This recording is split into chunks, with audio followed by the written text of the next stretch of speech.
Students last time ਆਪਾਂ ਵਾਟਮੀਟਰ ਵਾਲਾ chapter study ਕਰ ਲਿਆ ਸੀਗਾ। ਸੋ ਵਾਟਮੀਟਰ ਵਾਲੇ ਚੈਪਟਰ ਦੇ ਵਿੱਚ ਆਪਾਂ ਨਾ ਇੱਕ ਟੌਪਿਕ ਕੀਤਾ ਸੀ ਇੰਡਕਸ਼ਨ ਟਾਈਪ ਵਾਟਮੀਟਰ। ਸੋ ਇੰਡਕਸ਼ਨ ਟਾਈਪ ਵਾਟਮੀਟਰ ਦੇ ਰਿਗਾਰਡਿੰਗ ਹੀ ਅੱਜ ਦਾ ਜਿਹੜਾ ਆਪਣਾ ਟੌਪਿਕ ਆ ਉਹ ਹੈ ਐਨਰਜੀ ਮੀਟਰ ਰਿਗਾਰਡਿੰਗ ਜਾਂ ਉਹਦੇ ਨਾਲ ਮਿਲਦਾ ਜੁਲਦਾ ਇਸ ਕਰਕੇ ਆ ਕਿਉਂਕਿ ਇਹ ਦੋਨੋਂ ਇੱਕ ਤਰ੍ਹਾਂ ਸੇਮ ਹੀ ਟੌਪਿਕ ਆ। ਥੋੜ੍ਹਾ ਜਿਹਾ ਇਹਨਾਂ ਦੀ ਕੰਸਟਰਕਸ਼ਨ ਦੇ ਵਿੱਚ ਡਿਫਰੈਂਸ ਆ ਜਾਂਦਾ ਬਟ ਅਦਰਵਾਈਜ਼ ਜਿਹੜਾ ਆਪਣਾ ਇੰਡਕਸ਼ਨ ਟਾਈਪ ਵਾਟਮੀਟਰ ਆ ਅਤੇ ਇੰਡਕਸ਼ਨ ਟਾਈਪ ਐਨਰਜੀ ਮੀਟਰ ਇਹਨਾਂ ਦਾ ਵਰਕਿੰਗ ਪ੍ਰਿੰਸੀਪਲ ਜਿਹੜਾ ਆ ਉਹ ਸੇਮ ਆ। ਸੋ ਸਟੱਡੀ ਕਰਦੇ ਹਾਂ ਆਪਾਂ ਐਨਰਜੀ ਮੀਟਰ ਦੇ ਬਾਰੇ। So induction type instruments are used for AC measurement. ਤੁਹਾਨੂੰ ਲਾਸਟ ਟਾਈਮ ਵੀ ਇਹ ਚੀਜ਼ ਦੱਸੀ ਸੀ ਮੈਂ। ਸੋ ਜਿਹੜਾ ਇਹ ਪ੍ਰਿੰਸੀਪਲ ਹੁੰਦਾ ਹੈ ਇਹਨੂੰ ਆਪਾਂ ਸਭ ਤੋਂ ਜ਼ਿਆਦਾ ਐਨਰਜੀ ਮੀਟਰ ਦੇ ਵਿੱਚ ਹੀ ਯੂਜ਼ ਕਰਦੇ ਹੁਣ ਨਹੀਂ, ਪਹਿਲੇ ਟਾਈਮ 'ਤੇ ਯੂਜ਼ ਕਰਦੇ ਸੀਗੇ ਜਦੋਂ ਆਪਣੇ ਗਰਾਰੀ ਵਾਲੇ ਮੀਟਰ ਹੁੰਦੇ ਸੀਗੇ ਨਾ ਜਿਨ੍ਹਾਂ ਦੇ ਵਿੱਚ ਡਿਸਕ ਰੋਟੇਟ ਕਰਦੀ ਹੁੰਦੀ ਸੀ। ਸੋ ਉਦੋਂ ਜਿੰਨੇ ਵੀ ਮੀਟਰ ਹੁੰਦੇ ਸੀ ਉਹ ਸਾਰੇ ਇੰਡਕਸ਼ਨ ਟਾਈਪ ਹੀ ਹੁੰਦੇ ਸੀ। ਬਟ ਹੁਣ ਜਿਹੜਾ ਆ ਹੁਣ ਇੰਡਕਸ਼ਨ ਟਾਈਪ ਮੀਟਰ ਜਿਹੜੇ ਆ ਇਹਨਾਂ ਨੂੰ ਡਿਜੀਟਲ ਮੀਟਰ ਜਿਹੜੇ ਆ ਉਹ ਰੀਪਲੇਸ ਕਰੀ ਜਾ ਰਹੇ ਆ time to time. So but ਫਿਰ ਵੀ ਇਹਦਾ ਜਿਹੜਾ ਆ ਵਾਈਡ ਐਪਲੀਕੇਸ਼ਨ ਆ, ਕਾਫੀ ਜਗ੍ਹਾ 'ਤੇ ਜਿਹੜਾ ਆ ਹਜੇ ਵੀ ਇਹਨੂੰ ਯੂਜ਼ ਕਰਦੇ ਆ ਜਿਹੜੇ ਇਹ ਐਨਰਜੀ ਮੀਟਰ ਹੁੰਦੇ ਆ। So induction type energy meter used in variably to measure the energy consumed in any AC circuit in prescribed period where supply voltage and frequency are constant। ਸੋ ਜਿਹੜਾ ਆਪਣਾ ਐਨਰਜੀ ਮੀਟਰ ਹੁੰਦਾ ਇਹਨੂੰ ਕੀ ਕਰਦੇ ਆ ਆਪਾਂ energy ਨੂੰ ਜਿਹੜੀ ਐਨਰਜੀ ਆਪਣੀ ਸਰਕਟ 'ਚ ਕੰਜ਼ਿਊਮ ਹੋਈ ਆ ਉਹਨੂੰ ਆਪਾਂ ਮੇਅਰ ਕਰਨ ਵਾਸਤੇ ਤਾਂ ਯੂਜ਼ ਕਰਦੇ ਆ ਨਾਲ ਦੀ ਨਾਲ ਇਹ ਜਿਹੜੀ ਐਨਰਜੀ ਕੰਜ਼ਿਊਮ ਹੋਈ ਆ ਉਹਦਾ ਰਿਕਾਰਡ ਵੀ ਰੱਖਦਾ ਆ period time to time period to period. Like ਤੁਹਾਡੇ ਘਰਾਂ ਦੇ ਵਿੱਚ ਮੀਟਰ ਲੱਗੇ ਹੋਏ ਆ ਉਹ ਦੋ ਮਹੀਨੇ ਦੇ ਬਾਅਦ ਉਹਦੀ ਰੀਡਿੰਗ ਲੈਂਦੇ ਆ। ਸੋ ਕੀ ਆ ਪੁਰਾਣੀ ਰੀਡਿੰਗ ਜਿਹੜੀ ਹੁੰਦੀ ਉਹਨੂੰ ਆਪ ਜੋੜਦੇ ਰਹਿੰਦੇ ਟਾਈਮ ਟੂ ਟਾਈਮ। ਠੀਕ ਆ। ਸੋ ਆਪਾਂ ਇਹ ਵੀ ਕਹਿ ਸਕਦੇ ਵੀ ਇੰਟੈਗਰੇਟਿੰਗ ਇੰਸਟਰੂਮੈਂਟਸ ਆ। So energy meters is an integrating instruments which measures the total quantity of electrical energy supplied to the circuit in given period। ਯਾਨੀ ਕੀ ਕਰਦੇ ਆ ਮੇਅਰ ਕਰਦੇ ਆ ਟੋਟਲ ਐਨਰਜੀ ਜਿੰਨੀ ਵੀ ਸਪਲਾਈ ਹੋਈ ਆ ਸਰਕਿਟ ਨੂੰ ਉਹ ਸਾਰੀ ਮੇਅਰ ਕਰਦੇ ਆ for a given time of period. So next ਆਪਾਂ ਆ ਜਾਂਦੇ ਹਾਂ ਪ੍ਰਿੰਸੀਪਲ 'ਤੇ। ਪ੍ਰਿੰਸੀਪਲ ਲਾਸਟ ਟਾਈਮ ਵੀ ਸਟੱਡੀ ਕੀਤਾ ਸੀ almost same. So basic principle ਜਿਹੜਾ ਹੈ ਉਹ ਕੀ ਹੈ ਇਹਦਾ ਇਲੈਕਟ੍ਰੋਮੈਗਨੈਟਿਕ ਇੰਡਕਸ਼ਨ। ਠੀਕ ਆ। ਯਾਨੀ ਕਿ ਆਪਾਂ ਜਦੋਂ ਸਪਲਾਈ ਦਿੰਦੇ ਕਿਸੇ ਕੋਇਲ ਨੂੰ ਉੱਥੇ ਆਪਣੇ ਕੀ ਆ ਮੈਗਨੇਟ ਬਣ ਜਾਂਦਾ ਆ। ਠੀਕ ਆ। ਇਲੈਕਟ੍ਰੀਸਿਟੀ ਕਰਕੇ ਮੈਗਨੇਟ ਬਣ ਜਾਂਦਾ ਅਤੇ ਉਹ ਮੈਗਨੇਟ ਜਿਹੜਾ ਬਣਦਾ ਉਹਦਾ ਅਲਟਰਨੇਟਿੰਗ ਫੀਲਡ ਹੁੰਦਾ ਜਿਹਦੇ ਕਰਕੇ ਇੰਡਕਸ਼ਨ ਹੁੰਦੀ ਆ। ਇੰਡਕਸ਼ਨ ਜਿਹੜੀ ਹੁੰਦੀ ਉਹ ਅੱਗੇ ਡਿਸਕ ਨਾਲ ਟੱਚ ਹੁੰਦੀ ਆ ਅਤੇ ਡਿਸਕ ਰੋਟੇਟ ਹੁੰਦੀ ਆ। ਇਸੇ ਕਰਕੇ ਇਹਨੂੰ ਕੀ ਕਹਿੰਦੇ ਆ ਇਲੈਕਟ੍ਰੋਮੈਗਨੈਟਿਕ ਇੰਡਕਸ਼ਨ। ਠੀਕ ਹੈ। ਯਾਨੀ ਕਿ ਇਲੈਕਟ੍ਰੋਮੈਗਨੈਟ ਕਰਕੇ ਕੀ ਹੋਇਆ ਇੰਡਕਸ਼ਨ ਹੋਈ। So when alternating current flows through two suitably located coils produces rotating magnetic field. ਯਾਨੀ ਕਿ ਜਦੋਂ ਵੀ ਆਪਾਂ ਅਲਟਰਨੇਟਿੰਗ ਕਰੰਟ ਫਲੋ ਕਰਦੇ ਹਾਂ ਦੋ ਸਹੀ ਤਰੀਕੇ ਨਾਲ ਲੋਕੇਟਿਡ ਕੋਇਲਸ 'ਚ ਉੱਪਰ ਥੱਲੇ ਆਪਣੇ ਇਸ ਕੇਸ 'ਚ ਐਨਰਜੀ ਦੇ ਮੀਟਰ ਦੇ ਕੇਸ 'ਚ ਇੱਕ ਕੋਇਲ ਉੱਪਰ ਹੁੰਦੀ ਇੱਕ ਥੱਲੇ ਹੁੰਦੀ। ਸੋ ਦੋ coil suitably located produced rotating magnetic field which is cut by metallic disc. So ਦੋ ਆਪਣੀਆਂ ਸਟੇਸ਼ਨਰੀ ਕੋਇਲਸ ਆ। ਠੀਕ ਆ। ਜਦੋਂ ਆਪਾਂ ਉਹਨਾਂ ਨੂੰ ਅਲਟਰਨੇਟਿੰਗ ਕਰੰਟ ਉਹਨਾਂ ਨੂੰ ਦਿੱਤਾ ਉਹਨਾਂ ਦੇ ਵਿੱਚ ਕੀ ਆ ਮੈਗਨੈਟਿਕ ਫੀਲਡ ਪ੍ਰੋਡਿਊਸ ਹੋ ਗਿਆ। ਉਹ ਜਿਹੜਾ ਮੈਗਨੈਟਿਕ ਫੀਲਡ ਪ੍ਰੋਡਿਊਸ ਹੋਇਆ ਉਹ ਕੀ ਕਰਨਾ ਜਿਹੜੇ ਮੈਟੈਲਿਕ ਡਿਸਕ ਆ ਉਹਦੇ ਨਾਲ ਕੀ ਹੋਣਾ ਟੱਚ ਹੋਣਾ। ਠੀਕ ਆ। ਸੋ ਜਦੋਂ ਉਹ ਮੈਗਨੈਟਿਕ ਫੀਲਡ ਜਿਹੜਾ ਦੋ ਕੋਇਲਸ ਨੇ ਬਣਾਇਆ ਆ ਉਹ ਆਪਣੀ ਮੈਟਲ ਦੀ ਡਿਸਕ ਨਾਲ ਟੱਚ ਹੋਇਆ ਤਾਂ ਕੀ ਹੋਣਾ ਉਹ ਡਿਸਕ ਦੇ ਵਿੱਚ EMF ਇੰਡਿਊਸ ਹੋ ਜਾਣੀ ਆ। ਠੀਕ ਆ। ਸੋ ਉਹ ਜਿਹੜੀ EMF ਹੋਣੀ ਆ ਇਲੈਕਟ੍ਰੋਮੋਟਿਵ ਫੋਰਸ ਹੋਣੀ ਆ ਉਹਨੇ ਕੀ ਕਰਨਾ ਡਿਸਕ ਦੇ ਵਿੱਚ ਐਡੀ ਕਰੰਟ ਨੂੰ ਕੀ ਕਰਨਾ ਪ੍ਰੋਡਿਊਸ ਕਰ ਦੇਣਾ। ਸੋ ਜਿਹੜਾ ਐਡੀ ਕਰੰਟ ਪ੍ਰੋਡਿਊਸ ਹੋਇਆ ਡਿਸਕ ਦੇ ਵਿੱਚ ਉਹਦੀ ਅਤੇ ਜਿਹੜਾ ਮੈਗਨੈਟਿਕ ਫੀਲਡ ਆ ਮੇਰੇ ਕੋਲ ਕੋਇਲ ਦਾ ਬਣਿਆ ਮੈਗਨੈਟਿਕ ਫੀਲਡ ਜਿਹੜਾ ਕੋਇਲ ਦਾ ਬਣਿਆ ਅਤੇ ਜਿਹੜਾ ਐਡੀ ਕਰੰਟ ਪ੍ਰੋਡਿਊਸ ਹੋਇਆ EMF ਇੰਡਿਊਸ ਹੋਣ ਕਰਕੇ ਉਹਨਾਂ ਦੋਨਾਂ ਦੀ ਜਿਹੜੀ ਇੰਟਰੈਕਸ਼ਨ ਹੋਣੀ ਆ ਉਹਦੇ ਕਰਕੇ ਕੀ ਹੋਣਾ ਮੇਰੀ ਜਿਹੜੀ ਡਿਸਕ ਆ ਉਹ ਰੋਟੇਟ ਹੋਣ ਲੱਗ ਪੈਣੀ ਆ। ਠੀਕ ਆ। ਇਹੀ ਇਹਦਾ ਬੇਸਿਕ ਪ੍ਰਿੰਸੀਪਲ ਆ। ਇਹ ਸੇਮ ਪ੍ਰਿੰਸੀਪਲ ਜਿਹੜਾ ਹੁੰਦਾ ਉਹ ਆਪਾਂ ਸਿੰਗਲ ਫੇਸ ਇੰਡਕਸ਼ਨ ਮੋਟਰ 'ਤੇ ਵੀ ਅਪਲਾਈ ਕਰਦੇ ਹਾਂ। ਯਾਦ ਰੱਖਿਓ ਸੇਮ ਹੀ ਪ੍ਰਿੰਸੀਪਲ ਕਿਤੇ ਅਪਲਾਈ ਕਰਦੇ ਹਾਂ ਸਿੰਗਲ ਫੇਸ ਇੰਡਕਸ਼ਨ ਮੋਟਰ 'ਤੇ ਵੀ। ਸੋ ਕੰਸਟਰਕਸ਼ਨ ਜਿਹੜੀ ਆ ਆਲਮੋਸਟ ਤੁਸੀਂ ਡਾਇਗਰਾਮ ਦੇਖੋ ਆਲਮੋਸਟ ਸੇਮ ਆ ਜਿੱਦਾਂ ਵਾਟਮੀਟਰ ਦੀ ਸੀਗੀ। ਫ਼ਰਕ ਬਸ ਥੋੜ੍ਹਾ ਜਿਹਾ ਕਨੈਕਸ਼ਨਸ ਦਾ ਫ਼ਰਕ ਆ ਇੱਥੇ। ਠੀਕ ਆ। ਦੈਨ ਆਪਣੇ ਕੋਲ ਉੱਪਰ ਰਿਕਾਰਡਿੰਗ ਗੇਅਰ ਲਗਾ ਦਿੱਤਾ। ਬਾਕੀ ਕੋਈ ਇਹਦੇ ਵਿੱਚ ਡਿਫਰੈਂਸ ਨਹੀਂ ਹੈਗਾ ਇਹਦੀ ਜਿਹੜੀ ਕੰਸਟਰਕਸ਼ਨ ਆ ਉਹਦੇ ਵਿੱਚ। ਸੋ ਆਪਾਂ ਦੁਬਾਰਾ ਫਿਰ ਵੀ ਇੱਕ ਵਾਰ ਇਹਨੂੰ ਸਟੱਡੀ ਕਰਦੇ ਹਾਂ। So an induction type single phase energy meter as shown in figure has following main parts of the operating mechanism. ਸਭ ਤੋਂ ਪਹਿਲਾਂ ਮੇਰੇ ਕੋਲ ਆ ਜਾਂਦਾ ਡਰਾਈਵਿੰਗ ਮਕੈਨਿਜ਼ਮ ਮਤਲਬ ਕਿ ਜਿਹਨੇ ਡਰਾਈਵ ਕਰਨਾ ਐਕਚੁਅਲ ਦੇ ਵਿੱਚ ਮੇਰੇ ਸਰਕਿਟ ਨੂੰ। So it consist of 2 electromagnets shunt magnet and series magnet. So series magnet ਕੀ ਹੁੰਦਾ ਸੀਰੀਜ਼ ਮੈਗਨੇਟ ਆ ਦੇਖੋ ਥੱਲੇ ਆ ਸੀਰੀਜ਼ ਮੈਗਨੇਟ ਆ ठीक है। Current series magnet series magnet दे विच की हुंदा करंट कोयल हुंदा। सो सीरीज़ मैगनेट इनू इस करके कहंदे आ बिकॉज जिहड़ा ये वाला मैगनेट हुंदा ना ये सीरीज़ दे विच कनैक्ट हुंदा सर्किट दे। आ देखो फेस आया, फेस इत्थों घुम गया, इत्थों घुम के फेस अगे चला गया लोड च, ठीक है। सो ये सीरीज़ च कनैक्टेड आ, ठीक है, क्योंकि कल्ला फेस ही आ, देखो इत्थे न्यूट्रल किसी पासे नहीं है। सो कल्ला फेस आ, इट मीनस कि सीरीज़ दे विच आ मेरी कोयल। सो ये जिहड़ी कोयल हुंदी है सीरीज़ दे विच कनैक्ट हुंदी है, इस करके इनू आपां सीरीज़ मैगनेट कह दिंदे, सीरीज़ कोयल कह दिंदे आ। ते ये जिहड़ी कोयल हुंदी है लोड करंट नूं कैरी करदी है, इस करके इनू आपां करंट कोयल भी कह दिंदे आ। बाकी ये जिहड़ी कोयल हुंदी आ ਇਹ कॉपर ਦੀ ਬਣੀ ਹੁੰਦੀ ਆ, ਕੋਇਲ ਆਲਮੋਸਟ ਸਾਰੀਆਂ ਕਾਪਰ ਦੀਆਂ ਹੀ ਬਣੀਆਂ ਹੁੰਦੀਆਂ। ਸੋ ਜਿਹੜਾ ਇਹ ਮੈਗਨੇਟ ਹੁੰਦਾ ਯੂ ਸ਼ੇਪ ਦਾ ਮੈਗਨੇਟ ਹੁੰਦਾ, ਤਾਂ ਯੂ ਸ਼ੇਪ ਦੀ ਇਹਦੀ ਆਪਾਂ ਕਹਿ ਸਕਦੇ ਹਾਂ ਕੋਰ ਹੁੰਦੀ ਆ, ਤੇ ਸਿਲੀਕਨ ਸਟੀਲ ਦੀਆਂ ਲੈਮੀਨੇਸ਼ਨਸ ਦੀ ਬਣੀ ਹੁੰਦੀ ਆ ਕੋਰ। ਸਿਲੀਕਨ ਸਟੀਲ ਦੀਆਂ ਲੈਮੀਨੇਸ਼ਨਸ ਦੀ ਇਹ ਕੋਰ ਇਸ ਕਰਕੇ ਬਣੀ ਹੁੰਦੀ ਆ ਤਾਂ ਕਿ ਜਿਹੜਾ ਮੇਰਾ ਐਡੀ ਕਰੰਟ ਆ ਉਹ ਬਿਲਕੁਲ ਨਾ ਪ੍ਰੋਡਿਊਸ ਹੋਵੇ, ਕਿਉਂਕਿ ਜੇ ਐਡੀ ਕਰੰਟ ਪ੍ਰੋਡਿਊਸ ਹੋਊਗਾ ਕੋਰ 'ਚ ਹੀਟ ਪ੍ਰੋਡਿਊਸ ਹੋਊਗੀ। ਸੋ ਆਪਣੀ ਇੱਥੇ ਐਡੀ ਕਰੰਟ ਦੀ ਕੋਈ ਨੀਡ ਨਹੀਂ ਆ। ਇੱਥੇ ਐਡੀ ਕਰੰਟ ਜਿਹੜਾ ਆ ਉਹ ਪ੍ਰੋਡਿਊਸ ਹੋ ਜਾਵੇ ਤਾਂ ਉਹਦਾ ਕੋਈ ਨੁਕਸਾਨ ਨਹੀਂ ਆਪਾਂ ਨੂੰ, ਉਹਦੇ ਕਰਕੇ ਤਾਂ ਆਪਣਾ ਜਿਹੜਾ ਆ ਰੋਟੇਸ਼ਨ ਹੋਣੀ ਆ। ਇੱਥੇ ਆਪਾਂ ਨੂੰ ਨੀਡ ਹੈ ਐਡੀ ਕਰੰਟ ਦੀ, ਬਟ ਜਿਹੜੀ ਡਿਸਕ ਆ ਇਹਦੇ ਵਿੱਚ ਨੀਡ ਆ ਆਪਾਂ ਨੂੰ ਐਡੀ ਕਰੰਟ ਦੀ, ਬਟ ਜਿਹੜਾ ਸੀਰੀਜ਼ ਮੈਗਨੇਟ ਆ ਇਹਦੇ ਵਿੱਚ ਆਪਾਂ ਨੂੰ ਕੋਈ ਨੀਡ ਨਹੀਂ ਐਡੀ ਕਰੰਟ ਦੀ। ਇਸ ਕਰਕੇ ਜਿਹੜੀ ਇਹ ਆਪਣਾ ਸੀਰੀਜ਼ ਮੈਗਨੇਟ ਹੁੰਦਾ ਨਾ, ਇਹਦੇ ਜਿਹੜਾ ਆਪਣੇ ਕੋਰ ਬਣਾਉਂਦੇ ਆ ਆਪਾਂ ਉਹ ਲੈਮੀਨੇਸ਼ਨਸ ਦੀਆਂ ਬਣਾਉਂਦੇ ਆ, ਯਾਨੀ ਕਿ ਬਹੁਤ ਸਾਰੀਆਂ ਲੈਮੀਨੇਸ਼ਨਸ ਹੁੰਦੀਆਂ ਸਿਲੀਕਨ ਸਟੀਲ ਦੀਆਂ ਜਿਨ੍ਹਾਂ ਨੂੰ ਆਪਾਂ ਆਪਸ 'ਚ ਜੋੜ ਕੇ ਇੱਕ ਫਾਈਨਲ ਕੋਰ ਤਿਆਰ ਕਰਦੇ ਹਾਂ। ਅਤੇ ਉਹ ਜਿਹੜੀ ਕੋਰ ਹੁੰਦੀ ਆ ਉਹਦੇ ਉੱਪਰ ਆਪਾਂ ਕੀ ਕਰਦੇ ਹਾਂ, ਫਿਰ ਕਾਪਰ ਦੀ ਥਿੱਕ ਵਾਇਰ ਦੀਆਂ ਫਿਊ ਨੰਬਰ ਆਫ ਟਰਨਸ ਜਿਹੜੀਆਂ ਹੁੰਦੀਆਂ ਉਹਨੂੰ ਬਾਊਂਡ ਕਰ ਦਿੰਦੇ ਹਾਂ। ਯਾਨੀ ਕਿ ਕਾਪਰ ਦੀ ਵਾਇਰ ਆ ਦੇਖੋ ਇੱਥੇ 2 ਟਰਨਸ ਇੱਥੇ ਦਿੱਤੀਆਂ, 2 ਟਰਨਸ ਇੱਥੇ ਦਿੱਤੀਆਂ, ਯਾਨੀ ਕਿ ਫਿਊ ਨੰਬਰ ਆਫ ਟਰਨਸ ਆ ਥਿੱਕ ਵਾਇਰ ਦੀਆਂ, ਯਾਨੀ ਕਿ ਮੋਟੀ ਤਾਰ ਦੀਆਂ। ਸੋ ਉਹ ਦੇ ਦਿੰਦੇ ਹਾਂ ਆਪਾਂ ਇੱਥੇ। ਸੋ ਇਹਦੇ ਵਿੱਚ ਜਿਹੜਾ ਕਰੰਟ ਫਲੋ ਕਰਦਾ ਆ ਉਹ ਇਨ ਫੇਸ ਹੁੰਦਾ ਲਾਈਨ ਕਰੰਟ ਦੇ, ਯਾਨੀ ਕਿ ਜਿੰਨਾ ਲਾਈਨ ਦੇ ਵਿੱਚ ਕਰੰਟ ਫਲੋ ਕਰਦਾ ਉਨਾ ਹੀ ਮੇਰਾ ਕਰੰਟ ਕੋਇਲ ਦੇ ਵਿੱਚੋਂ ਫਲੋ ਕਰੂ, ਕਿਉਂਕਿ ਸੀਰੀਜ਼ 'ਚ ਲੱਗੀ ਆ ਨਾ। ਸੀਰੀਜ਼ 'ਚ ਲੱਗੀ ਹੋਣ ਕਰਕੇ ਕੀ ਹੋਣਾ, ਜਿੰਨਾ ਕਰੰਟ ਜਿਹੜਾ ਆ ਇਹ ਆਪਣਾ ਲੋਡ ਦੇ ਵਿੱਚ ਜਾ ਰਿਹਾ ਉਨਾ ਹੀ ਕਰੰਟ ਜਿਹੜਾ ਆ ਇਸ ਕੋਇਲ ਦੇ ਵਿੱਚੋਂ ਵੀ ਫਲੋ ਕਰਨਾ। ਸੋ ਇਹਦੇ ਵਿੱਚ ਜਿਹੜਾ ਮੈਗਨੈਟਿਕ ਫੀਲਡ ਬਣੂਗਾ ਉਹ ਅਲਟਰਨੇਟਿੰਗ ਹੀ ਬਣਨਾ, ਕਿਉਂਕਿ ਆਪਾਂ ਏਸੀ ਸਪਲਾਈ ਦਿੱਤੀ ਆ, ਅਤੇ ਏਸੀ ਸਪਲਾਈ ਦਿੱਤੀ ਤਾਂ ਓਬਵੀਅਸਲੀ ਗੱਲ ਆ ਵੀ ਆਪਣਾ ਫੀਲਡ ਜਿਹੜਾ ਹੋਣਾ ਉਹ ਅਲਟਰਨੇਟਿੰਗ ਫੀਲਡ ਹੀ ਪ੍ਰੋਡਿਊਸ ਹੋਣਾ। ਸੋ ਅਲਟਰਨੇਟਿੰਗ ਫੀਲਡ ਨੇ ਅਲਟਰਨੇਟਿੰਗ ਹੀ ਮੈਗਨੈਟਿਕ ਫੀਲਡ ਵੀ ਪ੍ਰੋਡਿਊਸ ਕਰਨਾ। ਬਾਕੀ ਜਿੰਨਾ ਜ਼ਿਆਦਾ ਕਰੰਟ ਹੋਊਗਾ ਉਨਾ ਜ਼ਿਆਦਾ ਕੀ ਹੋਣਾ, ਇਹਦੇ ਵਿੱਚ ਮੈਗਨੈਟਿਕ ਫੀਲਡ ਪ੍ਰੋਡਿਊਸ ਹੋਣਾ ਆ। ਇੰਡਕਟੈਂਸ ਜਿਹੜੀ ਹੁੰਦੀ ਹੈ ਇਸ ਕੋਇਲ ਦੀ ਘੱਟ ਹੁੰਦੀ। ਇੰਡਕਟੈਂਸ ਕਿਉਂ ਘੱਟ ਹੁੰਦੀ ਤੁਹਾਨੂੰ ਲਾਸਟ ਟਾਈਮ ਵੀ ਦੱਸਿਆ ਸੀ। ਜਿਹੜੀ ਇੰਡਕਟੈਂਸ ਹੁੰਦੀ ਹੈ ਉਹ ਕਿਹਦੇ ਪ੍ਰਪੋਰਸ਼ਨਲ ਹੁੰਦੀ ਹੈ, NI ਦੇ, ਯਾਨੀ ਕਿ ਜਿੰਨਾ ਕਰੰਟ ਆ ਅਤੇ ਜਿੰਨੀਆਂ ਨੰਬਰ ਆਫ ਟਰਨਸ ਆ।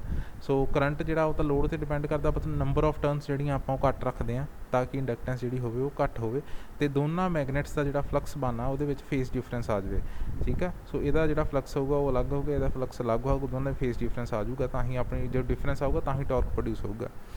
ਸੋ ਇਹ ਸੀਗਾ ਆਪਣਾ ਸੀਰੀਜ਼ ਮੈਗਨੇਟ ਜਾਂ ਯੂ ਮੈਗਨੇਟ। ਸੋ ਜੋ ਲਿਖਿਆ ਉਹ ਵੀ ਦੇਖ ਲੈਂਦੇ ਹਾਂ। It consist of number of U shaped lamination of silicon steel together to form a core.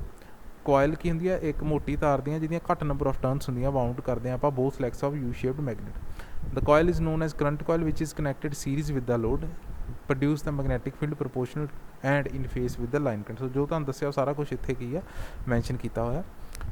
Second ਮੇਰੇ ਕੋਲ ਆ ਜਾਂਦਾ ਸ਼ੰਟ ਮੈਗਨੇਟ। ਹੁਣ ਆਹ ਦੇਖੋ ਉੱਪਰ ਜਿਹੜਾ ਲੱਗਾ ਹੋਇਆ ਸ਼ੰਟ ਮੈਗਨੇਟ ਆ। ਹੁਣ ਸ਼ੰਟ ਕਿਉਂ ਕਹਿੰਦੇ ਆ, ਸ਼ੰਟ ਆਪਾਂ ਇਸ ਕਰਕੇ ਕਹਿੰਦੇ ਆ ਕਿਉਂਕਿ ਜਿਹੜੀ ਇਹਦੇ ਵਿੱਚ ਆ ਦੇਖੋ ਵਾਈਂਡਿੰਗ ਕੀਤੀ ਹੋਈ ਹੈ ਨਾ ਪੈਰਲਲ 'ਚ ਕਨੈਕਟਡ ਆ। ਹੁਣ ਕਿੱਦਾਂ ਪਤਾ ਲੱਗੂ ਪੈਰਲਲ 'ਚ ਕਨੈਕਟਡ ਆ, ਦੇਖੋ ਇੱਕ ਐਂਡ ਇਹਦਾ ਕਿੱਥੇ ਕਨੈਕਟਡ ਆ, ਫੇਸ 'ਤੇ ਕਨੈਕਟਡ ਆ, ਦੂਸਰਾ ਐਂਡ ਕਿੱਥੇ ਕਨੈਕਟਡ ਆ, ਦੂਸਰਾ ਐਂਡ ਕਿੱਥੇ ਆ, ਦੇਖੋ ਇਸ ਪੁਆਇੰਟ 'ਤੇ, ਇਹ ਪੁਆਇੰਟ ਕਿਹੜਾ ਨਿਊਟਰਲ। ਸੋ ਇੱਕ ਫੇਸ 'ਤੇ ਲੱਗ ਗਿਆ, ਦੂਸਰਾ ਪੁਆਇੰਟ ਨਿਊਟਰਲ 'ਤੇ ਲੱਗ ਗਿਆ। ਸੋ ਇਹ ਕੀ ਹੋਇਆ, ਪੈਰਲਲ 'ਚ ਕਨੈਕਟ ਹੋ ਗਿਆ। ਪੈਰਲਲ 'ਚ ਕਨੈਕਟ ਹੋਇਆ ਅਤੇ ਇਸ ਕਰਕੇ ਕੀ ਆ ਆਪਾਂ ਇਹਨੂੰ ਪੋਟੈਂਸ਼ੀਅਲ ਕੋਇਲ ਜਾਂ ਸ਼ੰਟ ਮੈਗਨੇਟ ਕਹਿ ਦਿੰਦੇ ਹਾਂ। ਉਹੀ ਔਨ ਅਦਰ ਹੈਂਡ ਜੇ ਆਪਾਂ ਕਰੰਟ ਕੋਇਲ ਦੀ ਜਾਂ ਸੀਰੀਜ਼ ਮੈਗਨੇਟ ਦੀ ਗੱਲ ਕਰੀਏ ਸਿਰਫ ਫੇਸ 'ਚ ਕਨੈਕਟਡ ਸੀ, ਆ ਦੇਖੋ ਇੱਥੋਂ ਆਇਆ, ਠੀਕ ਆ, ਆਹ ਅੱਗੇ ਕੀ ਆ ਮੇਰਾ ਫੇਸ ਚੱਲ ਗਿਆ, ਠੀਕ ਆ। ਸੋ ਇਹ ਕੀ ਆ ਸੀਰੀਜ਼ ਦੇ ਵਿੱਚ ਇੱਥੋਂ ਇਹਦੀ ਇਨਪੁੱਟ ਵੀ ਜਿਹੜੀ ਆ ਉਹ ਫੇਸ ਆ, ਜਿਹੜੀ ਇਹਦੀ ਆਊਟਪੁੱਟ ਆ ਉਹ ਵੀ ਫੇਸ ਆ। ਸੋ ਇਸ ਕਰਕੇ ਇਹ ਸੀਰੀਜ਼ ਹੋ ਗਿਆ। ਇਹਦੀ ਜਿਹੜੀ ਇਨਪੁੱਟ ਆ ਉਹ ਫੇਸ ਆ, ਜਿਹੜੀ ਇਹਦੀ ਆਊਟਪੁੱਟ ਆ ਉਹ ਕੀ ਆ ਮੇਰੇ ਕੋਲ ਨਿਊਟਰਲ ਆ, ਠੀਕ ਆ। ਸੋ ਇਹ ਕੀ ਹੋਇਆ ਮੇਰੇ ਕੋਲ ਪੈਰਲਲ 'ਚ ਕਨੈਕਟ ਹੋ ਗਿਆ। ਸੋ ਇਸ ਕਰਕੇ ਇਹਨੂੰ ਆਪਾਂ ਪੋਟੈਂਸ਼ੀਅਲ ਕੋਇਲ ਵੀ ਕਹਿ ਦਿੰਦੇ ਹਾਂ ਜਾਂ ਫਿਰ ਇਹਨੂੰ ਆਪਾਂ ਸ਼ੰਟ ਮੈਗਨੇਟ ਵੀ ਕਹਿ ਦਿੰਦੇ ਹਾਂ। ਸੋ ਇਹਦੇ ਵਿੱਚ ਕੀ ਹੈ, ਐਮ ਸ਼ੇਪ ਦੀਆਂ ਜਿਹੜੀਆਂ ਹੁੰਦੀਆਂ, ਜਿੱਦਾਂ ਇਹਦੇ ਵਿੱਚ ਆਪਾਂ you shape the core use ਕਰਦੇ ਸੀ, ਇਹਦੇ ਵਿੱਚ ਆਪਾਂ ਕੀ ਹੈ ਐਮ ਸ਼ੇਪ ਦੀ ਜਿਹੜੀ ਕੋਰ ਹੁੰਦੀ ਹੈ ਉਹਨੂੰ ਯੂਜ਼ ਕਰਦੇ ਹਾਂ। ਕੰਸਟਰਕਸ਼ਨ ਸੇਮ ਹੀ ਹੁੰਦੀ ਹੈ, ਸਿਲੀਕਨ ਸਟੀਲ ਦੀਆਂ ਲੈਮੀਨੇਸ਼ਨਸ ਦੀ ਆਪਾਂ ਬਣਾਈ ਹੁੰਦੀ ਆ। ਇਹ ਲੈਮੀਨੇਸ਼ਨਸ ਇਸ ਕਰਕੇ ਕਰਦੇ ਤਾਂ ਕਿ ਐਡੀ ਕਰੰਟ ਲੋਸ ਇਹਦੇ ਵਿੱਚ ਨਾ ਹੋਵੇ। ਇਹਦੇ ਵਿੱਚ ਵੀ ਮੈਨੂੰ ਐਡੀ ਕਰੰਟ ਲੋਸ ਦੀ ਕੋਈ ਲੋੜ ਨਹੀਂ ਹੁੰਦੀ। ਸੈਕਿੰਡ ਰੀਜ਼ਨ ਇਹ ਵੀ ਹੁੰਦਾ ਕਿ ਹਿਸਟੈਰੀਸਿਸ ਲੋਸ ਵੀ ਆਪਣਾ ਜਿਹੜਾ ਹੋਵੇ ਘੱਟ ਹੋਵੇ। ਲੈਮੀਨੇਸ਼ਨ ਇਸ ਕਰਕੇ ਕਰਦੇ ਹਾਂ ਤਾਂ ਕਿ ਐਡੀ ਕਰੰਟ ਲੋਸ ਘੱਟ ਹੋਵੇ, ਤੇ ਸਿਲੀਕਨ ਸਟੀਲ ਇਸ ਕਰਕੇ ਕਰਦੇ ਹਾਂ ਤਾਂ ਕਿ ਆਪਣਾ ਹਿਸਟੈਰੀਸਿਸ ਲੋਸ ਘੱਟ ਹੋਵੇ। ਇਹ ਗੱਲ ਯਾਦ ਰੱਖਿਓ, ਇਹ ਟਰਾਂਸਫਾਰਮਰ 'ਚ ਵੀ ਅੱਗੇ ਕੰਮ ਆਉਣੀ ਆ। ਕਈ ਵਾਰ ਕੰਪੀਟੀਟਿਵ ਐਗਜ਼ਾਮ 'ਚ ਵੀ ਕੁਐਸਚਨ ਪੁੱਛ ਲੈਂਦੇ ਵੀ ਐਡੀ ਕਰੰਟ ਲੋਸ ਨੂੰ ਜਿਹੜਾ ਘਟਾਉਣ ਵਾਸਤੇ ਕੀ ਕੀਤਾ ਹੁੰਦਾ ਆਪਾਂ। ਉੱਥੇ ਸਿਲੀਕਨ ਸਟੀਲ ਜਿਹੜਾ ਥੋੜ੍ਹਾ ਗਲਤ ਹੋ ਜੂਗਾ ਆਨਸਰ, ਉੱਥੇ ਆਪਾਂ ਲੈਮੀਨੇਸ਼ਨਸ ਹੀ ਲਿਖਾਂਗੇ ਕਿ ਜਿਹੜੀਆਂ ਆਪਾਂ ਲੈਮੀਨੇਸ਼ਨਸ ਜਿਹੜੀਆਂ ਕੀਤੀਆਂ ਸਿਲੀਕਨ ਸਟੀਲ ਦੀਆਂ, ਉਹਦੇ ਕਰਕੇ ਜਿਹੜਾ ਹੁੰਦਾ ਐਡੀ ਕਰੰਟ ਘੱਟ ਹੁੰਦਾ, ਅਤੇ ਹਿਸਟੈਰੀਸਿਸ ਲੋਸ ਤਾਂ ਘੱਟ ਹੁੰਦਾ ਕਿਉਂਕਿ ਆਪਾਂ ਸਿਲੀਕਨ ਸਟੀਲ ਯੂਜ਼ ਕਰਦੇ ਹਾਂ ਇਸ ਕਰਕੇ। ਸੋ ਐਮ ਸ਼ੇਪਡ ਜਿਹੜਾ ਹੁੰਦਾ ਇਹਦਾ ਮੈਗਨੇਟ ਹੁੰਦਾ, ਅਤੇ ਇਹਦੇ ਵਿੱਚ ਜਿਹੜੀ ਆਪਾਂ ਵਾਈਂਡਿੰਗ ਕੀਤੀ ਹੁੰਦੀ ਨਾ, ਉਹ ਆਪਾਂ ਨੂੰ ਇੱਥੇ ਹਾਈ ਇੰਡਕਟੈਂਸ ਚਾਹੀਦੀ ਹੁੰਦੀ ਆ। ਹਾਈ ਇੰਡਕਟੈਂਸ ਮਤਲਬ ਕਿ ਜਿਹੜਾ ਕਰੰਟ ਆ ਉਹ ਲੈਗ ਕਰੇ ਵੋਲਟੇਜ ਨੂੰ ਬਾਏ ਐਂਗਲ ਆਫ 90 ਡਿਗਰੀ। ਸੋ ਇੱਥੇ ਜਿਹੜੀ ਵਾਈਂਡਿੰਗ ਕੀਤੀ ਹੁੰਦੀ ਆ ਉਹ ਆਪਾਂ ਬਹੁਤ ਬਰੀਕ ਤਾਰ ਦੀਆਂ ਬਹੁਤ ਸਾਰੀਆਂ ਨੰਬਰ ਆਫ ਟਰਨਸ ਜਿਹੜੀਆਂ ਹੁੰਦੀਆਂ ਦਿੱਤੀਆਂ ਹੁੰਦੀਆਂ, ਕਿਉਂਕਿ L=NI ਹੁੰਦਾ। ਸੋ ਜਿੰਨੀਆਂ ਨੰਬਰ ਆਫ ਟਰਨਸ ਜ਼ਿਆਦਾ ਹੋਣਗੀਆਂ ਉਨੀ ਇੰਡਕਟੈਂਸ ਜ਼ਿਆਦਾ ਹੋਊਗੀ, ਇਸ ਕਰਕੇ ਆਪਾਂ ਇੱਥੇ ਨੰਬਰ ਆਫ ਟਰਨਸ ਜਿਹੜੀਆਂ ਹੁੰਦੀਆਂ ਉਹ ਜ਼ਿਆਦਾ ਹੀ ਰੱਖਦੇ ਹਾਂ। ਬਾਕੀ ਇੰਡਕਟੈਂਸ ਜਿਹੜੀ ਆ ਉਹ ਹੋਰ ਜ਼ਿਆਦਾ ਹੋਵੇ, ਉਹਦੇ ਕਰਕੇ ਆਪਾਂ ਇੱਥੇ ਕੀ ਸ਼ੇਡਿੰਗ ਬੈਂਡ ਲਗਾਇਆ ਹੁੰਦਾ, ਕਾਪਰ ਦਾ ਸ਼ੇਡਿੰਗ ਬੈਂਡ ਵੀ ਕਹਿ ਦਿੰਦੇ ਇਹਨੂੰ, ਕਾਪਰ ਬੈਂਡ ਵੀ ਕਹਿ ਸਕਦੇ ਹਾਂ।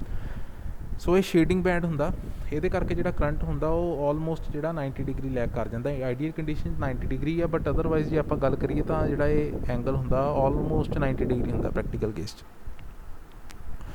ਸੋ it consists number of M-shaped lamination of silicon steel assembled together to form a core, a coil of thin wire यानी कि पतली तार दियाँ, large number of turns is wound on the center limb of the magnet. The coil is connected across the load, thus it is excited by current proportional to the supply voltage and known as potential coil.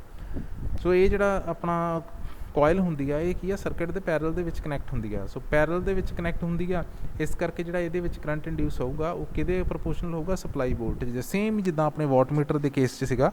ਵਾਟਮੀਟਰ ਦੇ case 'ਚ ਕੀ ਸੀਗਾ ਕਿ ਜਿਹੜਾ current ਕੋਇਲ ਦੇ ਵਿੱਚ ਜਾਂ series magnet 'ਚ current produce ਹੋਊਗਾ ਉਹ ਕੀ ਹੋਊਗਾ, ਇਨ ਫੇਸ ਹੋਊਗਾ ਲਾਈਨ ਕਰੰਟ ਦੇ, ਅਤੇ ਜਿਹੜਾ ਸ਼ੰਟ ਮੈਗਨੇਟ 'ਚ ਕਰੰਟ ਪ੍ਰੋਡਿਊਸ ਹੋਊਗਾ ਉਹ ਕੀ ਹੋਊਗਾ, ਇਨ ਲਾਈਨ ਹੋਊਗਾ ਵੋਲਟੇਜ ਦੇ, ਸਪਲਾਈ ਵੋਲਟੇਜ ਯਾਨੀ ਕਿ ਪ੍ਰੋਪੋਰਸ਼ਨ ਹੋਊਗਾ ਸਪਲਾਈ ਵੋਲਟੇਜ, ਜਿੰਨੀ ਸਪਲਾਈ ਵੋਲਟੇਜ ਆ ਉਨਾ ਹੀ ਆਪਣਾ ਕੀ ਹੋਊਗਾ, ਕਰੰਟ ਹੋਊਗਾ। ਸੋ ਸੇਮ ਹੀ ਆਪਣੇ ਕੋਲ ਇੱਥੇ ਕੇਸ ਆ ਗਿਆ। ਹੁਣ ਇਹਦੇ ਵਿੱਚ ਵੀ ਜਿਹੜਾ ਸ਼ੰਟ ਮੈਗਨੇਟ ਆ ਉਹਦੇ ਵਿੱਚ ਆਲਮੋਸਟ ਕਾਂਸਟੈਂਟ ਰਹਿਣਾ ਕਰੰਟ, ਕਿਉਂਕਿ ਵੋਲਟੇਜ ਦੇ ਪ੍ਰੋਪੋਰਸ਼ਨ ਨਾਲ ਵੋਲਟੇਜ ਸੇਮ ਆ, ਵੋਲਟੇਜ ਚੇਂਜ ਨਹੀਂ ਹੋਣੀ, ਕਰੰਟ ਵੀ ਚੇਂਜ ਨਹੀਂ ਹੋਣਾ। ਬਟ ਜਿਹੜਾ ਸੀਰੀਜ਼ ਮੈਗਨੇਟ ਆ ਇਹਦੇ ਵਿੱਚ ਲੋਡ ਕਰੰਟ 'ਤੇ ਡਿਪੈਂਡ ਕਰਦਾ। ਸੋ ਲੋਡ ਕਰੰਟ ਜਿਹੜਾ ਉਹ ਚੇਂਜ ਹੋਊਗਾ, ਜਿੰਨਾ ਆਪਾਂ ਲੋਡ ਜ਼ਿਆਦਾ ਪਾਇਆ ਉਸ ਹਿਸਾਬ ਨਾਲ ਕਰੰਟ ਕੋਇਲ 'ਚ ਵੀ ਕਰੰਟ ਜ਼ਿਆਦਾ ਹੋਣਾ। ਇਸ ਕਰਕੇ ਜਿਹੜਾ ਸੀਰੀਜ਼ ਮੈਗਨੇਟ ਆ ਇਹਦੇ ਵਿੱਚ ਕਰੰਟ ਦੀ ਵੈਲਿਊ ਚੇਂਜ ਹੋਊਗੀ, ਬਟ ਸ਼ੰਟ ਮੈਗਨੇਟ ਦੇ ਵਿੱਚ ਇੰਨੀ ਨਹੀਂ ਹੋਊਗੀ। ਨੈਕਸਟ ਮੇਰੇ ਕੋਲ ਆ ਜਾਂਦਾ ਹੈ ਮੂਵਿੰਗ ਸਿਸਟਮ।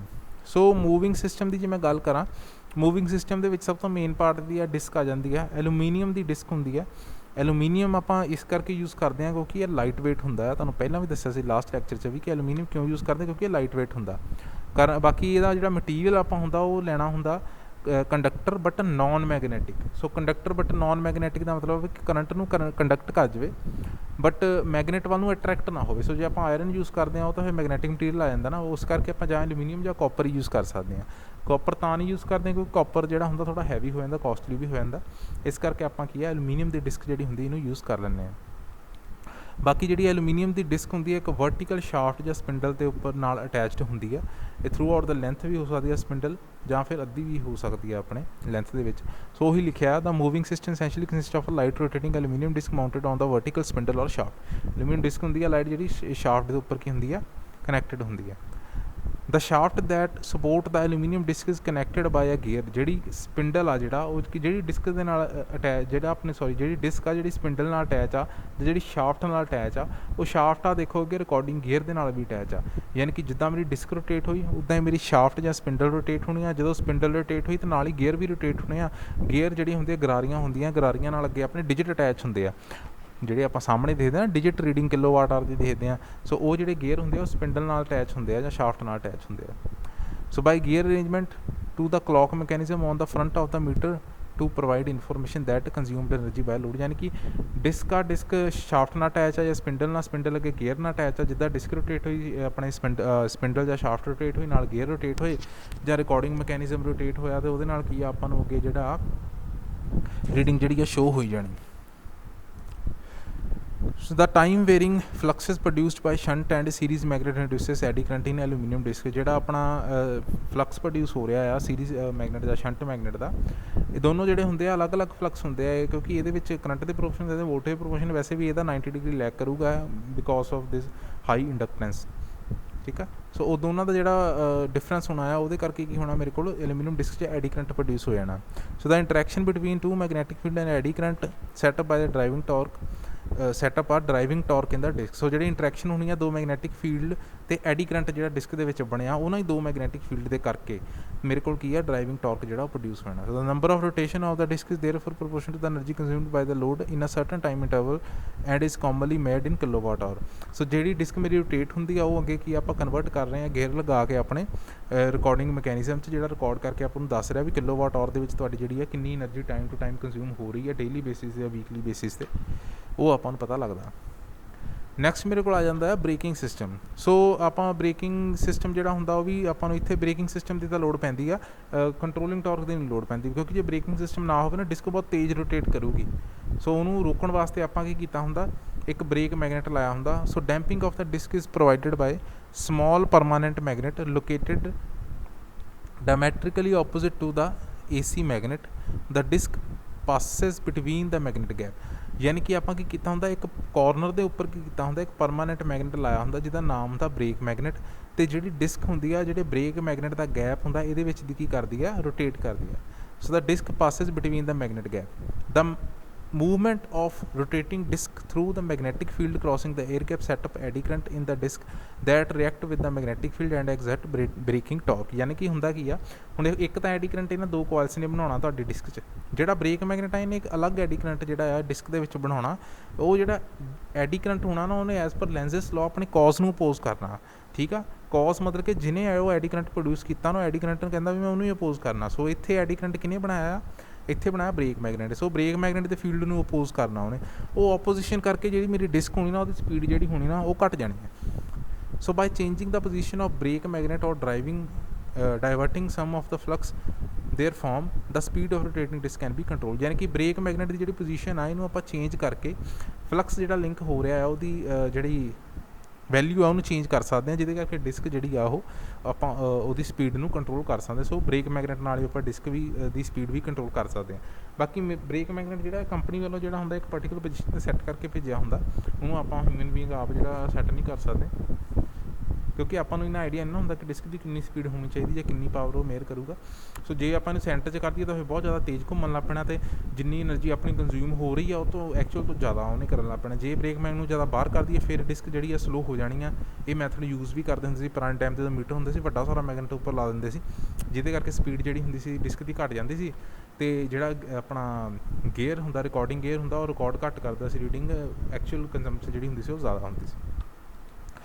ਲਾਸਟ ਮੇਰੇ ਕੋਲ ਆਉਂਦਾ ਰਿਕਾਰਡਿੰਗ ਮੈਕੈਨਿਜ਼ਮ। ਰਿਕਾਰਡਿੰਗ ਮੈਕੈਨਿਜ਼ਮ ਨਾਮ ਤੋਂ ਪਤਾ ਲੱਗਦਾ ਕਿ ਜਿਹਨੇ ਕੰਟੀਨਿਊਸਲੀ ਕੀ ਕਰਨਾ ਹੁੰਦਾ, ਰਿਕਾਰਡ ਕਰਨਾ ਹੁੰਦਾ, ਅਤੇ ਨੰਬਰ ਜਿਹੜੇ ਹੁੰਦੇ ਆ ਡਾਇਲਸ 'ਤੇ ਉਹਨੂੰ ਚੇਂਜ ਕਰੀ ਜਾਣਾ ਹੁੰਦਾ। ਯਾਨੀ ਕਿ ਜਿੱਦਾਂ ਮੇਰੀ ਰੈਵੋਲੂਸ਼ਨ ਜਿਹੜੇ ਆ ਉਹ ਵੱਧ ਰਹੇ ਆ ਮੂਵਿੰਗ ਸਿਸਟਮ 'ਤੇ, ਡਿਸਕ ਜਿੰਨੀ ਰੋਟੇਟ ਕਰੀ ਜਾਂਦੀ ਉਸ ਹਿਸਾਬ ਨਾਲ ਉਹਨੇ ਕੀ ਕਰਨਾ ਹੁੰਦਾ, ਡਾਇਲ ਦੇ ਉੱਪਰ ਨੰਬਰ ਜਿਹੜੇ ਹੁੰਦੇ ਆ ਇਹਨਾਂ ਨੂੰ ਵੀ ਚੇਂਜ ਕਰੀ ਜਾਣਾ ਹੁੰਦਾ। ਸੋ ਜਿਹੜੀ ਜਿੰਨੀ ਡਿਸਕ ਰੋਟੇਟ ਕਰੂਗੀ ਉਨੇ ਹੀ ਨੰਬਰ ਜਿਹੜੇ ਆ ਇੱਥੇ ਚੇਂਜ ਹੋਈ ਜਾਣੇ ਆ। ਜਿੰਨੀ ਤੇਜ਼ ਕਰੂਗੀ ਉਨੀ ਜਲਦੀ ਹੋਣਗੇ, ਜਿੰਨੀ ਡਿਸਕ ਸਲੋ ਕਰੂਗੀ ਉਨੀ ਹੀ ਸਲੋ ਇੱਥੇ ਜਿਹੜੇ ਆਪਣੇ ਨੰਬਰਸ ਨੇ ਜਾਂ ਜਿਹੜੇ ਡਿਜਿਟਸ ਨੇ ਡਾਇਲ ਦੇ ਉੱਪਰ ਉਹ ਚੇਂਜ ਹੋਣਗੇ। ਨੈਕਸਟ ਮੇਰੇ ਕੋਲ ਆ ਜਾਂਦਾ ਵਰਕਿੰਗ। ਸੋ ਵਰਕਿੰਗ ਜਿਹੜੀ ਆ ਇਹਦੀ ਬੜੀ ਸਿੰਪਲ ਵਰਕਿੰਗ ਆਪਾਂ ਲਾਸਟ ਟਾਈਮ ਵੀ ਸਟੱਡੀ ਕੀਤੀ ਸੀਗੀ ਕਿ when the energy meter is connected in circuit the current coil carries the load current and pressure carries the current from the supply voltage। ਸੋ ਜਦੋਂ ਵੀ ਆਪਾਂ ਇਹਨੂੰ ਸਰਕਿਟ ਦੇ ਵਿੱਚ ਕਨੈਕਟ ਕਰਦੇ ਹਾਂ, ਜਿਹੜੀ ਮੇਰੀ ਕਰੰਟ ਕੋਇਲ ਹੁੰਦੀ ਹੈ ਇਹਦੇ ਵਿੱਚ ਜਿਹੜਾ ਕਰੰਟ ਆਪਣੇ ਕੋਲ ਆ ਜਾਂਦਾ ਉਹ ਆਉਂਦਾ ਲੋਡ ਦੇ ਹਿਸਾਬ ਦੇ ਨਾਲ, ਲੋਡ ਕਰੰਟ ਦੇ ਹਿਸਾਬ ਨਾਲ। ਜਿੰਨਾ ਲੋਡ ਕਰੰਟ ਹੋਊਗਾ ਉਨਾ ਹੀ ਇਸ ਕੋਇਲ ਦੇ ਵਿੱਚ ਕਰੰਟ ਹੋਊਗਾ, ਅਤੇ ਜਿਹੜੀ ਮੇਰੀ ਪੋਟੈਂਸ਼ੀਅਲ ਕੋਇਲ ਹੋਊਗੀ ਇਹਦੇ ਵਿੱਚ ਕਰੰਟ ਹੋਊਗਾ ਪ੍ਰੋਪੋਰਸ਼ਨਲ ਟੂ ਦਾ ਸਪਲਾਈ ਵੋਲਟੇਜ, ਯਾਨੀ ਕਿ ਜਿੰਨੀ ਸਪਲਾਈ ਵੋਲਟੇਜ ਆ ਉਸੇ ਹਿਸਾਬ ਨਾਲ ਇਹਦੇ ਵਿੱਚ ਕਰੰਟ ਹੋਊਗਾ, ਅਤੇ ਇਸ ਕਰਕੇ ਇਹਦੇ ਵਿੱਚ ਕਰੰਟ ਜਿਹੜਾ ਹੋਊਗਾ ਕੌਨਸਟੈਂਟ ਹੀ ਹੋਊਗਾ। ਕਿਉਂ ਕੌਨਸਟੈਂਟ ਹੋਊਗਾ? ਕਿਉਂਕਿ ਵੋਲਟੇਜ ਆਪਣੀ ਕੌਨਸਟੈਂਟ ਰਹਿੰਦੀ, ਸਿੰਗਲ ਫੇਜ਼ ਦੀ 240 ਵੋਲਟ ਦੀ ਸਪਲਾਈ ਹੁੰਦੀ ਆ, ਉਹ ਕੌਨਸਟੈਂਟ ਆ, ਅਤੇ ਆਪਣਾ ਕਰੰਟ ਵੀ ਕੌਨਸਟੈਂਟ ਹੀ ਰਹਿਣਾ। ਬਟ ਸੀਰੀਜ਼ ਮੈਗਨੇਟ 'ਚ ਚੇਂਜ ਹੋਊਗਾ, ਕਿਉਂਕਿ ਇਹ ਲੋਡ 'ਤੇ ਡਿਪੈਂਡ ਕਰਦਾ ਨਾ। ਇਹਦੇ ਵਿੱਚ ਕਰੰਟ ਲੋਡ ਮੈਂ 1-2 ਪੱਖੇ ਚਲਾਏ ਤਾਂ ਘੱਟ ਹੋਊਗਾ, ਜੇ ਮੈਂ 4 ਚਲਾਤੇ ਤਾਂ ਲੋਡ ਮੇਰਾ ਵੱਧ ਗਿਆ, ਜੇ 6 ਚਲਾਤੇ ਲੋਡ ਮੇਰਾ ਹੋਰ ਵੱਧ ਗਿਆ, ਕਰੰਟ ਹੋਰ ਵੱਧ ਗਿਆ। ਸੋ ਇਸ ਕਰਕੇ ਇਹ 'ਚ ਚੇਂਜ ਹੋਣੀ ਹੈ, ਇਹ 'ਚ ਕੌਨਸਟੈਂਟ ਰਹਿਣੀ ਵੈਲਿਊ।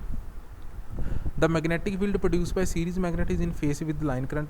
ਹੋਣਾ ਹੀ ਆ ਲਾਈਨ ਕਰੰਟ ਦੇ ਇਨ ਫੇਸ, ਬਿਕੋਜ਼ ਇਹ ਸੀਰੀਜ਼ 'ਚ ਜੋ ਕਨੈਕਟਡ ਆ, ਠੀਕ ਆ। And the magnetic field produce by shunt magnet is quadrature with the applied voltage. ਯਾਨੀ ਕਿ ਜਿਹੜਾ ਆਪਣਾ ਸ਼ੰਟ ਮੈਗਨੇਟ ਆ ਇਹਦੇ ਵਿੱਚ ਜਿਹੜਾ ਫੀਲਡ ਪ੍ਰੋਡਿਊਸ ਹੋਊਗਾ ਉਹ ਕੁਆਡਰੇਚਰ ਹੋਊਗਾ ਅਪਲਾਈਡ ਵੋਲਟੇਜ ਦੇ, ਡਾਇਰੈਕਟਲੀ ਨਹੀਂ ਹੋਊਗਾ, ਕੁਆਡਰੇਚਰ ਹੋਊਗਾ। ਹੁਣ ਕੀ ਹੋਇਆ, ਫੇਸ ਡਿਫਰੈਂਸ ਆ ਗਿਆ ਦੋਨੋਂ ਫਲਕਸ ਦਾ, ਠੀਕ ਹੈ। So thus a phase difference exist between the fluxes produced by two coil, ਕਿਉਂਕਿ ਇਹਦੇ ਵਿੱਚ ਜਿਹੜਾ ਫਲਕਸ ਪ੍ਰੋਡਿਊਸ ਹੋਣਾ ਉਹ ਮੇਰਾ ਡਿਪੈਂਡ ਕਰਨਾ ਵੀ ਕਰੰਟ ਦੀ ਵੈਲਿਊ ਕਿੰਨੀ ਹੈ, ਜਿੰਨਾ ਜ਼ਿਆਦਾ ਕਰੰਟ ਹੋਊਗਾ ਉਨਾ ਜ਼ਿਆਦਾ ਇੱਥੇ ਕੀ ਹੈ ਫਲਕਸ ਮੇਰਾ ਪ੍ਰੋਡਿਊਸ ਹੋਣਾ। ਇੱਥੇ ਜਿਹੜਾ ਫਲਕਸ ਆ ਆਲਮੋਸਟ ਕੌਨਸਟੈਂਟ ਪ੍ਰੋਡਿਊਸ ਹੋਣਾ, ਬਟ ਉਹ ਜਿਹੜਾ ਫਲਕਸ ਹੋਊਗਾ ਉਹ ਕੀ ਕਹੂਗਾ, ਲੈਗ ਕਰੂਗਾ, ਕਿਉਂਕਿ ਆਪਣਾ ਲੈਗਿੰਗ ਪਾਵਰ, ਇੱਥੇ ਲੈਗਿੰਗ ਪਾਵਰ ਫੈਕਟਰ ਬਣ ਜਾਣਾ ਨਾ, ਕਿਉਂਕਿ ਇੱਥੇ ਜਿਹੜਾ ਕਰੰਟ ਫਲੋ ਕਰਨਾ ਹੈ ਉਹ ਐਕਚੁਅਲ ਦੇ ਵਿੱਚ ਕੀ ਹੈ 90 ਡਿਗਰੀ ਲੈਗ ਕਰੂਗਾ ਵੋਲਟ ਨੂੰ, ਕਿਉਂਕਿ ਇੰਡਕਟੈਂਸ ਇਹਦੀ ਬਹੁਤ ਜ਼ਿਆਦਾ, ਠੀਕ ਹੈ। ਸੋ ਉਹੀ ਲਿਖਿਆ, thus a phase difference exist between the fluxes produced by two coil, this setup rotating magnetic field which interact with the disc. So ਇਹਦਾ ਫਲਕਸ ਮੰਨ ਲਓ ਆਪਣੇ ਕੋਲ ਫਾਈ ਐਮ ਬਣਿਆ, ਇਹਦਾ ਫਾਈ ਐਸ ਈ ਬਣਿਆ, ਸੀਰੀਜ਼ ਮੈਗਨੇਟ ਦਾ ਫਾਈ ਐਸ ਈ ਬਣਿਆ, ਜਾਂ ਸ਼ੰਟ ਮੈਗਨੇਟ ਦਾ ਲਾ ਲਓ ਫਾਈ ਐਸ ਐਚ ਬਣਿਆ। ਸੋ ਫਾਈ ਐਸ ਐਚ ਉੱਪਰੋਂ ਤੇ ਫਾਈ ਐਸ ਈ ਥੱਲਿਓਂ, ਇਹ ਦੋਨੋਂ ਜਿਹੜੇ ਅਲਟਰਨੇਟਿੰਗ ਫਲਕਸ ਆ ਇਹ ਕੀ ਹੋਣਾ, ਇਹ ਡਿਸਕ ਦੇ ਨਾਲ ਕੀ ਆ ਆਪਣੇ ਟੱਚ ਹੋਣੇ ਆ, ਡਿਸਕ ਦੇ ਨਾਲ ਕੀ ਹੋਣਾ, ਇਹ ਟੱਚ ਹੋਣੇ ਆ। ਜਦੋਂ ਇਹ ਡਿਸਕ ਦੇ ਨਾਲ ਇੰਟਰੈਕਟ ਕੀਤੇ ਨਾ, ਇਹਦੇ ਵਿੱਚ ਕੀ ਕਰਨਾ ਇਹਨਾਂ ਨੇ, ਇੱਕ ਐਡੀ ਕਰੰਟ ਬਣਾ ਦੇਣਾ। ਉਹ ਐਡੀ ਕਰੰਟ ਹੋਣਾ ਜਿਹੜਾ ਉਹਨੇ ਕੀ ਕਰਨਾ, ਅੱਗੇ ਅਪੋਜ਼ ਕਰਨਾ ਮੇਨ ਫੀਲਡ ਨੂੰ, ਜਾਂ ਜਿਹੜੇ ਆਪਣੇ ਵੀ ਪੋਟੈਂਸ਼ੀਅਲ ਕੋਇਲ ਕਰੰਟ ਕੋਇਲ ਦਾ ਫੀਲਡ ਆ ਉਹਨੂੰ, ਠੀਕ ਆ, ਐਜ਼ ਪਰ ਲੈਂਜ਼ਸ ਲਾਅ। ਉਹਦੇ ਕਰਕੇ ਕੀ ਆ, ਜਿਹੜੀ ਮੇਰੀ ਡਿਸਕ ਹੋਣੀ ਆ ਉੱਥੇ ਡਿਫਲੈਕਟਿੰਗ ਟਾਰਕ ਪ੍ਰੋਡਿਊਸ ਹੋਣਾ, ਡਿਸਕ ਮੇਰੀ ਰੋਟੇਟ ਹੋਣੀ ਸਟਾਰਟ ਹੋ ਜਾਣੀ। ਸੋ ਉਹੀ ਇੱਥੇ ਲਿਖਿਆ, this setup rotating magnetic field which interact with the disc and produce a driving torque and thus disc start rotating. The number of revolution made by disc depend upon the energy passing through meter, ਯਾਨੀ ਕਿ ਜਿੰਨੀ ਜ਼ਿਆਦਾ energy ਜਿਹੜੀ ਆ, ਜਾਂ ਜਿੰਨਾ ਜ਼ਿਆਦਾ load current ਪਾਸ ਹੋ ਰਿਹਾ ਆ, ਉਨੇ ਜ਼ਿਆਦਾ ਮੇਰੀ ਜਿਹੜੀ ਡਿਸਕ ਆ ਉਹ ਰੈਵੋਲੂਸ਼ਨਸ ਜਿਹੜੀ ਆ ਉਹ ਕੱਢੂਗੀ। ਜੇ ਲੋਡ ਜ਼ਿਆਦਾ ਤੇ ਆਪਣੇ 10 ਰੈਵੋਲੂਸ਼ਨ ਜਲਦੀ ਕੰਪਲੀਟ ਕਰ ਲੂਗੀ, ਜੇ ਲੋਡ ਘੱਟ ਆ ਤਾਂ 10 ਰੈਵੋਲੂਸ਼ਨ ਉਨੀ ਹੀ ਸਲੋ ਆਪਣੀ ਕੰਪਲੀਟ ਕਰੂਗੀ। ਸੋ ਦਾ ਸਪਿੰਡਲ ਜਿਹੜੀ, ਇੱਕ ਸਪਿੰਡਲ ਜਿਹੜੀ ਹੁੰਦੀ ਆ ਉਹ ਗੇਅਰ ਕੀਤੀ ਹੁੰਦੀ ਆ, ਦੇਖੋ ਸਪਿੰਡਲ ਜਿਹੜੀ ਆਪਾਂ ਗੇਅਰਡ ਕੀਤੀ ਆ ਕਿਹਦੇ ਨਾਲ, ਰਿਕਾਰਡਿੰਗ ਮਕੈਨਿਜ਼ਮ ਦੇ ਨਾਲ, ਯਾਨੀ ਕਿ ਜਿੰਨੀ ਤੇਜ਼ ਸਪਿੰਡਲ ਘੁੰਮੇਗੀ ਉਨਾ ਤੇਜ਼ ਮੇਰਾ ਗੇਅਰ ਘੁੰਮੇਗਾ, ਤੇ ਉਨੇ ਹੀ ਫਾਸਟ ਜਿਹੜਾ ਮੇਰੇ ਕੋਲ ਡਾਇਲ ਦੇ ਉੱਪਰ ਜਿਹੜੇ ਰਿਕਾਰਡਿੰਗ ਡਾਇਲਸ ਆ ਉਨੀ ਤੇਜ਼ ਜਿਹੜੇ ਆ ਮੇਰੇ ਕੋਲ ਉੱਥੇ ਰਿਵੋਲਵ ਹੋਣਗੇ, ਉਨੀ ਜਲਦੀ ਚੇਂਜ ਕਰਨਗੇ ਪੋਜੀਸ਼ਨ ਆਪਣੀ। ਸੋ ਜਿਹੜੀ ਆਪਣੇ ਕੋਲ ਇੱਥੇ ਆਪਣੇ ਕੋਲ ਰੀਡਿੰਗ ਆਊਗੀ ਲਾਸਟ ਰਿਕਾਰਡਿੰਗ ਮਕੈਨਿਜ਼ਮ ਤੇ, ਉਹੀ ਜਿਹੜੀ ਆ ਮੇਰੀ ਫਾਈਨਲ ਰੀਡਿੰਗ ਹੋਊਗੀ, ਜਿਹੜੀ ਕੀ ਹੋਊਗੀ ਕਿਲੋਵਾਟ ਆਰ ਦੇ ਵਿੱਚ ਰੀਡਿੰਗ ਹੋਊਗੀ। ਬਾਕੀ ਜਿਵੇਂ ਡਿਸਕ ਦੀ ਸਪੀਡ ਨੂੰ ਐਡਜਸਟ ਕਰਨਾ ਉਹੀ ਇੱਥੇ ਲਿਖਿਆ, ਦਾ ਸਪੀਡ ਕਿੱਦਾਂ ਐਡਜਸਟ ਕਰਾਂਗੇ, ਤੁਹਾਨੂੰ ਪਹਿਲਾਂ ਵੀ ਦੱਸਿਆ ਕਿ ਬ੍ਰੇਕ ਮੈਗਨੇਟ ਦੀ ਜਿਹੜੀ ਪੋਜੀਸ਼ਨ ਆ ਨਾ ਇਹਨੂੰ ਚੇਂਜ ਕਰਕੇ ਸਪੀਡ ਆਪਾਂ ਜਿਹੜੀ ਆ ਉਹਦੀ ਘੱਟ ਵੱਧ ਕਰ ਸਕਦੇ ਹਾਂ। So the speed of disc is adjusted by adjusting the position of brake magnet. For example if the energy meter registers less energy than the energy actual consume, ਯਾਨੀ ਕਿ ਉਹ ਕਹਿੰਦਾ ਪਿਆ ਐਗਜ਼ਾਮਪਲ ਦੇ ਰਹੇ ਹਾਂ ਆਪਾਂ ਕਿ ਜੇ ਮੰਨ ਲਓ ਮੇਰਾ ਮੀਟਰ ਜਿਹੜਾ ਆ ਜਿੰਨੀ ਐਨਰਜੀ ਕੰਜ਼ਿਊਮ ਕਰ ਰਹੇ ਆ ਆਪਾਂ ਉਹ ਤੋਂ ਘੱਟ ਐਨਰਜੀ ਦਿਖਾ ਰਿਹਾ ਆ। ਘੱਟ ਐਨਰਜੀ ਦਿਖਾਉਣ ਦਾ ਮਤਲਬ ਆ ਕਿ ਉਹਦਾ ਜਿਹੜਾ ਡਿਸਕ ਆ ਨਾ ਹੌਲੀ ਰੋਟੇਟ ਕਰਦੀ ਪਈ ਆ, ਮੈਂ ਉਹਨੂੰ ਤੇਜ਼ ਕਰਨਾ।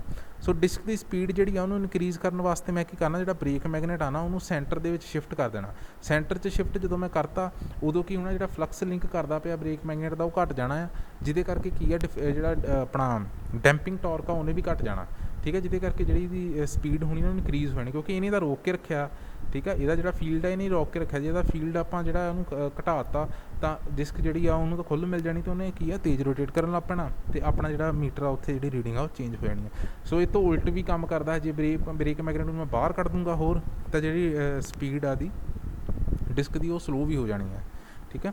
ਦੋਨਾਂ ਤਰੀਕਿਆਂ ਨਾਲ ਹੀ ਕੰਮ ਕਰਦਾ ਹੈ। ਸੋ ਇਹ ਸੀ ਆਪਣਾ ਐਨਰਜੀ ਮੀਟਰ, ਬਹੁਤ ਹੀ ਸਿੰਪਲ ਜਿਹਾ ਟੌਪਿਕ ਆ, ਇਹਦੇ ਵਿੱਚ ਕੋਈ ਕੰਪਲੀਕੇਸ਼ਨ ਨਹੀਂ ਹੈਗੀ। ਚੰਗੀ ਤਰ੍ਹਾਂ ਤਾਂ ਆਪਾਂ ਲਾਸਟ ਟਾਈਮ ਵੀ ਪੜ੍ਹਿਆ ਸੀਗਾ, ਹੁਣ ਵੀ ਆਪਾਂ ਇਹਨੂੰ ਜਿਹੜਾ ਡਿਟੇਲ ਦੇ ਵਿੱਚ ਦੁਬਾਰਾ ਚੰਗੀ ਤਰ੍ਹਾਂ ਸਮਝ ਲਿਆ, ਤੁਹਾਨੂੰ ਇੰਪੋਰਟੈਂਟ ਵੀ ਆ, ਚੰਗੀ ਤਰ੍ਹਾਂ ਸਮਝ ਆਉਣਾ ਚਾਹੀਦਾ ਤੁਹਾਨੂੰ ਇਹ। ਸੋ ਇਹਦੇ ਬੇਸਿਸ 'ਤੇ ਨਾ ਆਪਾਂ ਨੂੰ ਪਾਵਰ ਸਿਸਟਮ ਦੇ ਵਿੱਚ ਰਿਲੇਜ਼ ਵੀ ਆਉਂਦੀਆਂ, ਕੋਈ ਇੰਡਕਸ਼ਨ ਟਾਈਪ ਓਵਰ ਕਰੰਟ ਰਿਲੇ ਵਗੈਰਾ ਆਉਂਦੀਆਂ, ਉਹਨਾਂ ਦਾ ਬੇਸਿਕ ਪ੍ਰਿੰਸੀਪਲ ਜਿਹੜਾ ਹੁੰਦਾ ਇਹੀ ਹੁੰਦਾ। ਥੋੜ੍ਹੀ ਕੰਸਟਰਕਸ਼ਨ 'ਚ ਥੋੜ੍ਹਾ ਜਿਹਾ ਫਰਕ ਹੁੰਦਾ, ਜਿੱਦਾਂ ਵਾਟ ਮੀਟਰ 'ਚ ਤੇ ਇਹਦੀ ਕੰਸਟਰਕਸ਼ਨ 'ਚ ਫਰਕ ਆ ਨਾ, ਉੱਦਾਂ ਉਹਦੀ ਕੰਸਟਰਕਸ਼ਨ ਫਰਕ ਹੁੰਦਾ, ਬਟ ਬੇਸਿਕ ਪ੍ਰਿੰਸੀਪਲ ਸੇਮ ਹੁੰਦਾ। ਇਸ ਕਰਕੇ ਇਹਨੂੰ ਸਮਝਣਾ ਜਿਹੜਾ ਨਾ ਜ਼ਰੂਰੀ ਆ। ਸੋ ਇਹਨੂੰ ਤੁਸੀਂ ਆਪਣੀਆਂ ਨੋਟਬੁੱਕਸ ਦੇ ਉੱਪਰ ਡਰॉ ਵੀ ਜ਼ਰੂਰ ਕਰ ਲਿਓ, ਅਤੇ ਨੋਟਸ ਵੀ ਜ਼ਰੂਰ ਬਣਾ ਲਿਓ। ਸੋ ਅੱਗੇ ਜਿਹੜਾ ਆਪਾਂ ਸਟੱਡੀ ਕਰਾਂਗੇ ਵੀ ਇਹਦੇ ਵਿੱਚ ਕਿਹੜੇ ਕਿਹੜੇ ਤਰ੍ਹਾਂ ਦੇ ਜਿਹੜੇ ਐਰਰ ਆ ਜਾਂਦੇ ਆ, ਅਤੇ ਇਹਦੀਆਂ ਕੀ ਕੀ ਆਪਣੇ ਕੋਲ ਐਡਵਾਂਟੇਜਸ ਹੁੰਦੀਆਂ, ਅਤੇ ਉਹ ਐਰਰ ਜਿਹੜੇ ਆਉਂਦੇ ਆ ਉਹਨਾਂ ਨੂੰ ਆਪਾਂ ਕਿੱਦਾਂ ਦੂਰ ਕਰਨਾ ਹੁੰਦਾ, ਠੀਕ ਹੈ। ਉਹ ਆਪਾਂ ਸਟੱਡੀ ਕਰਨਾ ਇਹਦੇ ਵਿੱਚ ਚੰਗੀ ਤਰ੍ਹਾਂ। ਬਾਕੀ ਆਪਾਂ ਇਹਦੇ ਵਿੱਚ ਇੰਟਰੋਡਕਸ਼ਨ ਕੰਸਟਰਕਸ਼ਨ ਵੀ ਆਪਾਂ ਚੰਗੀ ਤਰ੍ਹਾਂ ਕਰ ਹੀ ਲਈ ਆ, ਕੰਸਟਰਕਸ਼ਨ ਆਲਮੋਸਟ ਜਿਹੜੀ ਆ ਉਹ ਸੇਮ ਹੀ ਆ, ਜਿਹੜਾ ਆਪਣਾ ਹੁੰਦਾ ਆ ਇੰਡਕਸ਼ਨ ਟਾਈਪ ਵਾਟ ਮੀਟਰ ਉਹਦੇ ਵਰਗੀ ਹੀ ਕੰਸਟਰਕਸ਼ਨ ਹੈ ਇਹਦੀ, ਠੀਕ ਆ। ਸੋ ਇਹਨੂੰ ਨੋਟ ਕਰ ਲਿਓ ਸਾਰੇ। Thank you.